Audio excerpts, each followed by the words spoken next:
We're back! Last time, Kara broke rule number 1 and wandered off. This time, we're going to pick up some clues to her whereabouts and find her. This is not the clues. That's not either. Hang on, I'm sure they're around here somewhere. Aha!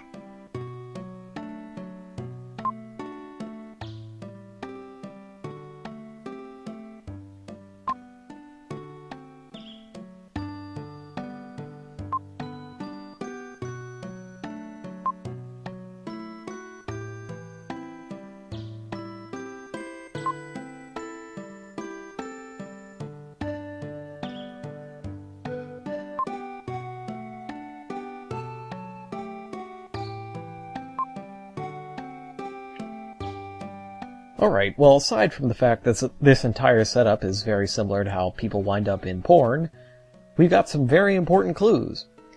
But first things first, we need to get to Ishtar's studio before we can use them. But what exactly happened to her anyways? You know, maybe we better duck in here and see if we can get more clues.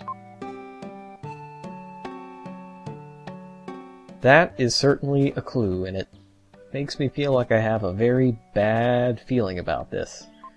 Soulless person? Right in front of Ishtar's studio? People painted by Ishtar disappear? Once you put everything together, it seems like something's seriously wrong in Angel Village.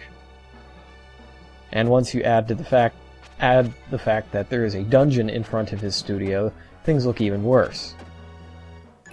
As usual, we've got some bats, and these ones make an interesting explosion noise when you kill them. Last time we picked up an upgrade for the Psycho Dash. What that does is increase its damage by a significant amount. Without the upgrade, we'd be doing 10 damage per hit with the Psycho Dash, which is basically the same as the Psycho Slider, but with it we're doing 15, and the Slider still does 10. That said, with the Slider, those numbers are for the skeletons, by the way. They both do 8 to the bats. The bats don't really care. But with that in mind, despite the fact that the Psycho Dash does significantly more damage than the Slide, it's harder to hit twice with it, and it still requires that charge-up time. So, it's not as economically friendly. Time-friendly, as the case may be. So we're still going to be doing some sliding. Now these blue skeletons that we're encountering, a palette swap they may be, but they can actually cause us some serious harm by throwing bones. We haven't seen it quite yet, but they will. The bones can be blocked, however I kind of suck at it. Now remember before we were told to follow the flames. This is very wrong. We actually need to do the opposite of what the flames tell us to. Walking down these stairs doesn't actually get us anywhere, but there's enemies down here. So by following the flames, in this case, what we're actually going to find is all of the places where there are enemies that need to be killed. So we go to the right, and the right is wrong. And going to the left is wrong. So the correct path must be where the flames change directions, which is that door there. However, we do need to finish off all of the enemies before we can power up. So let's just take out that plant lizard thing and head down here to finish the job in this particular area. With that extra point of attack, we're now up to 9 damage with the slide to the skeletons, but the contact damage from the skeletons is significant. Both they and their bones both do 5 damage each, and that adds up really fast, especially if you keep getting hit like an idiot. Or like me. I'm not an idiot.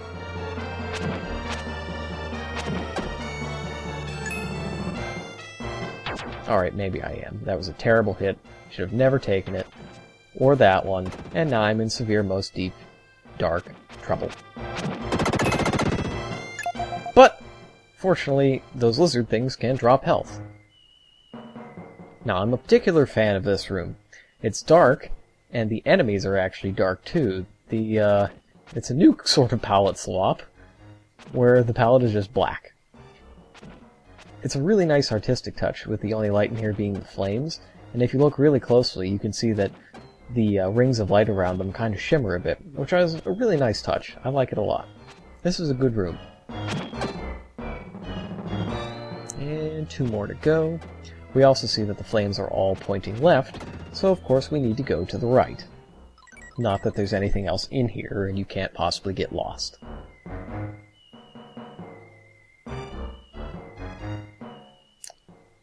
Alrighty.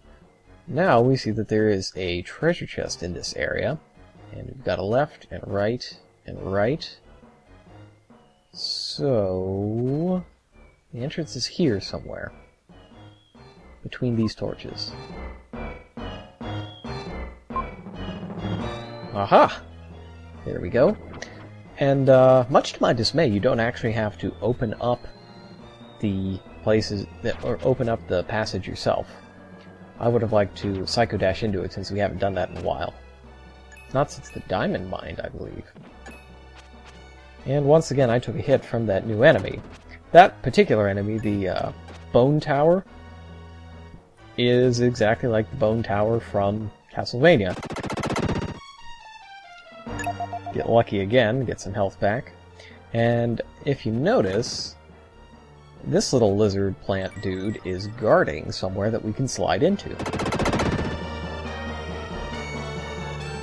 In it, we find the chest that appeared on the radar earlier, and it's got a red jewel. That's actually the second one in Angel Village, first of this dungeon. And if you try to go out without sliding, the game is helpful to tell you that the entrance is too small. Now this area, I'm not as much of a fan of. The wind tunnel, it's an exercise in not going anywhere fast. Unless you slide. In which case you go full speed and murder everything in your path, and thank heavens we finally got an HP upgrade. This is of course the easiest HP upgrade we've ever gotten. There's only 2 enemies in the room, and if you remember the fact that you even have the sliding ability, which you should because of the convenient reminder in the previous room, it's just a dirt simple room to get past. Aha! Well, there's a lot more guards out now. I kind of like this room because it's a final gauntlet of enemies for the dungeon. There's no boss, so it's nice to have something that could feasibly kill you if you weren't completely invincible all the time. Well, whenever you want to be.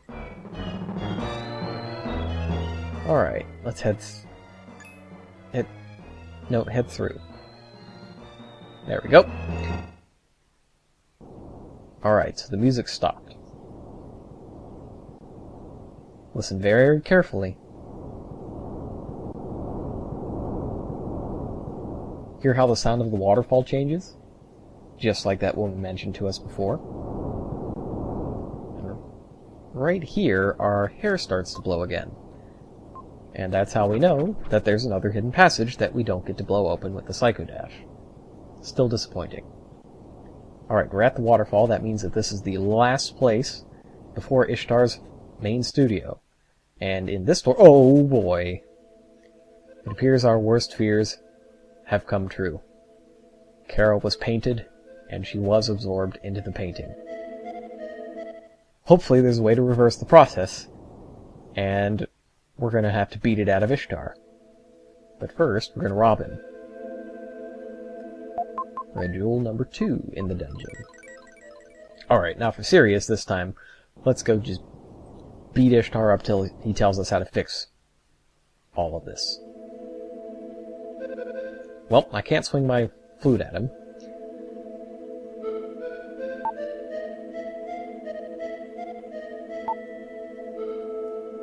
Violence is unfortunately not the answer here. We have to solve Ishtar's 4 puzzle rooms. And they all come in the form of spot the difference puzzles. So go ahead and memorize exactly what this image looks like. Pause the video if you need to. Screenshot it. Put it in MS Paint. Do what you must.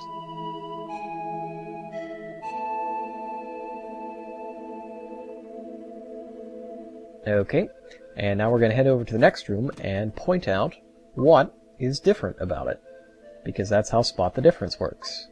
It's nice for younger people because that's what's in all those highlights magazines that you used to using the doctor's office. Now we get this nice little mouse pointer for this section and this section only, and we use it to point out that the jar has changed color from red to blue. Not exactly the most difficult puzzle in the universe. Alright, 1 down, 3 to go, on to the next.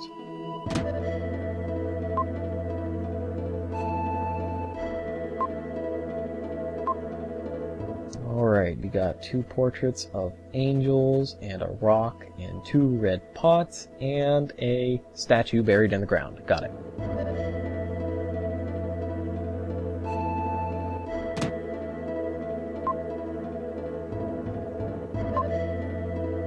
Alright, let's spot that difference. Not particularly challenging. It's exactly the same as last time. Jars have changed color. Alright, now you're going to need to look at this one very closely, as it's going to be a little tricky. Also, let's get our robbery on and take this herb. Alright. Spot the difference. Can you spot the difference?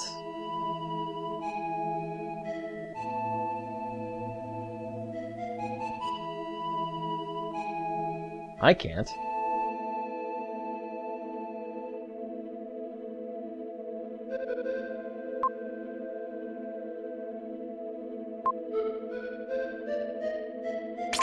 That's a tricky one. The jewel box, very subtle. And this time the contents have changed. There's a red jewel now. Alright, last one.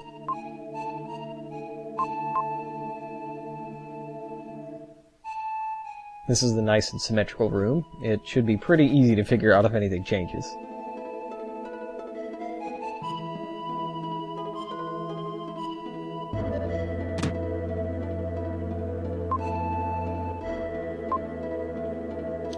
And what is different here?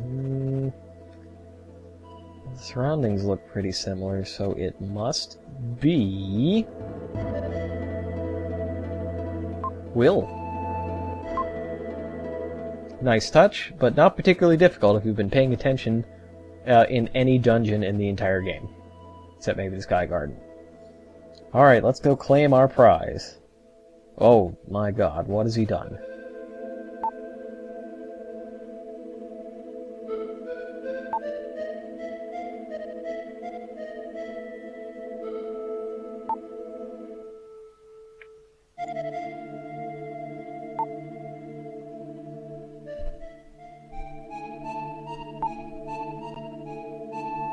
It seems Ishtar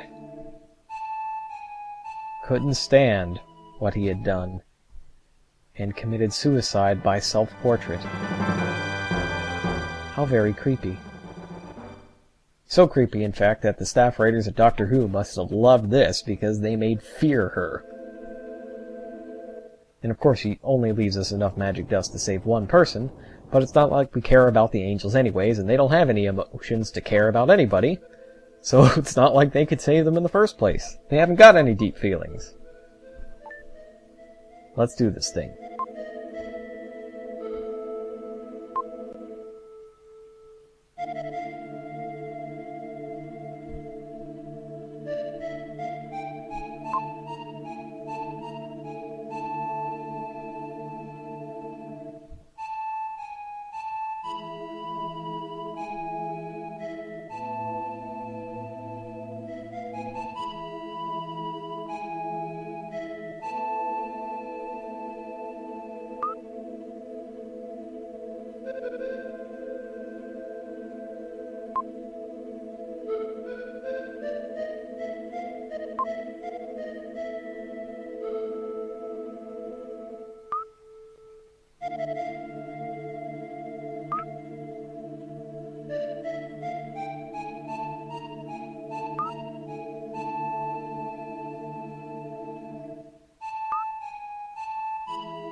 I'm glad I have permission not to understand, because I don't.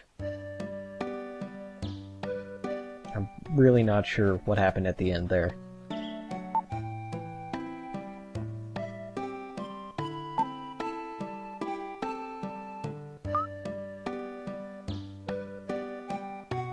Well said.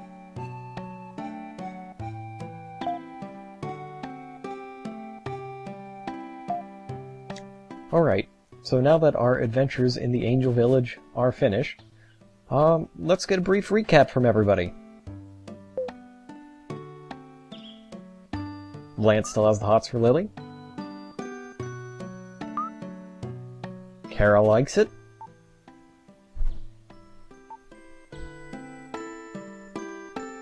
Lily is correct as usual. Eric is a bit behind the times, as usual. Already got all four. So, I think that's about it. Let's bounce. 3 days to the south. Well, it's not as bad as the week to the Nazca lines, but I think Neil's sense of direction has gotten a little off after all that time in the undersea tunnel, as Watermi is to the west. Only slightly south, but definitely west. And it certainly feels like it's taken about 3 days to get there. It'll be 3 days more before we do anything there. So, I'll see you all next time.